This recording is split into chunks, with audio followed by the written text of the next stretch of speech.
I'm Darwin Simmons. There used to be it was a little one-room schoolhouse on right in the corner on this side of the road there. 10 people.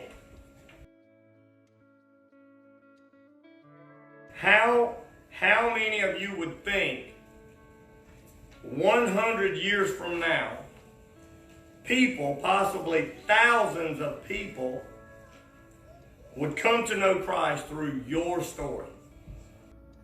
They were meeting the church was meeting in that same little one-room schoolhouse.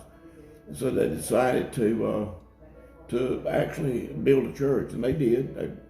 This is the building that the church is in now is actually the second church. The first one they tore down. It was between where the church is now and the cemetery.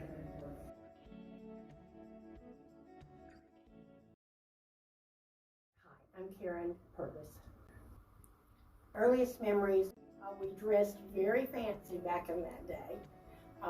Little crinolines and that sort of thing, but then we were allowed to run and play all over the place here.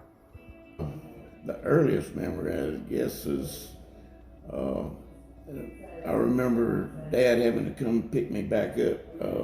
I went to sleep on one of the pews, and they turned out all the lights and left and went home and missed me after they got back home. But now, when I was a child, behind the pulpit, those rooms, that was the Sunday school room. We'd go in the mule wagon when Mom was pregnant with my siblings that were younger than me.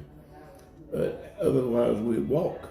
We walked morning, night, Wednesday nights. Didn't matter, we walked.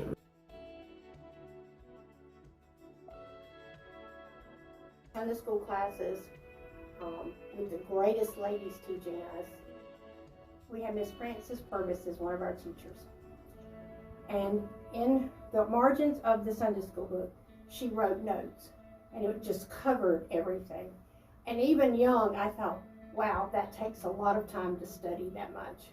So when I started to teach Sunday school and do Wednesday nights and so forth, I thought, now let me prepare that much for classes.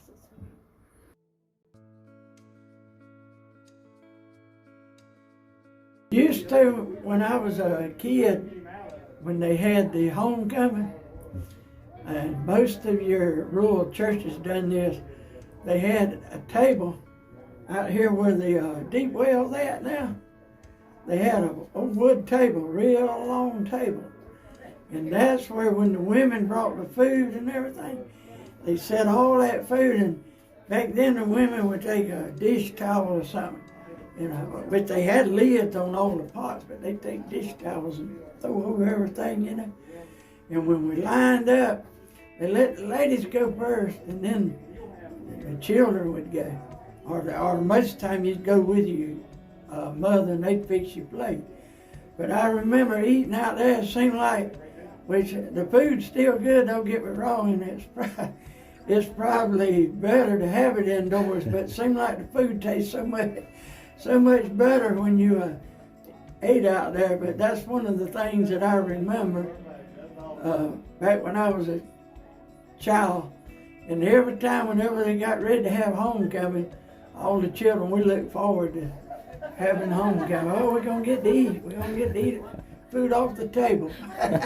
When I was growing up, we ate right out here where the cemetery, right along there. The cemetery wasn't there. We could play baseball and whatever out there.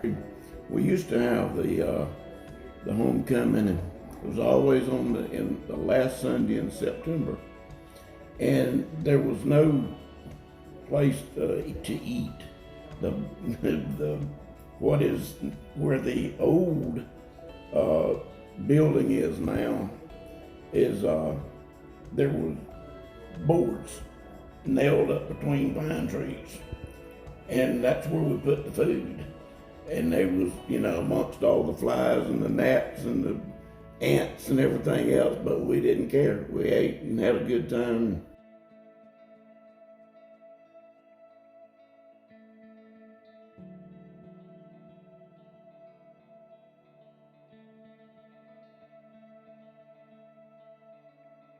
Me and my wife come, and my children, when they were small, they came.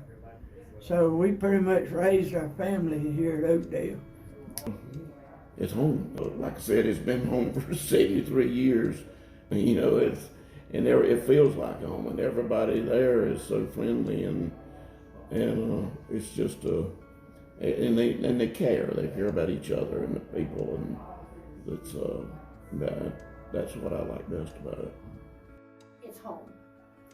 That hasn't changed. You may go away for a time. I did, moved away and then come back. You come back home. I grew up in this church. My mother brought me here when I was 6 weeks old for the first time. And my whole life growing up into teenage and then going to college was here. Growing and learning from the great teachers we had, great pastors we had, to then becoming a teacher myself and directing Christmas plays and that sort of thing. But again, I love this church. I love this church family. And it's new people now. And I think that's wonderful, that it's new people coming in, children everywhere. I know that God smiles down on that. And we have a pastor who preaches the word. We've always had pastors who preach the word. And we're a sense of community. We're there for people who need help. We are there for people in times of trouble and sickness, whatever it may be. That's who Oakdale is. We're a church that loves God.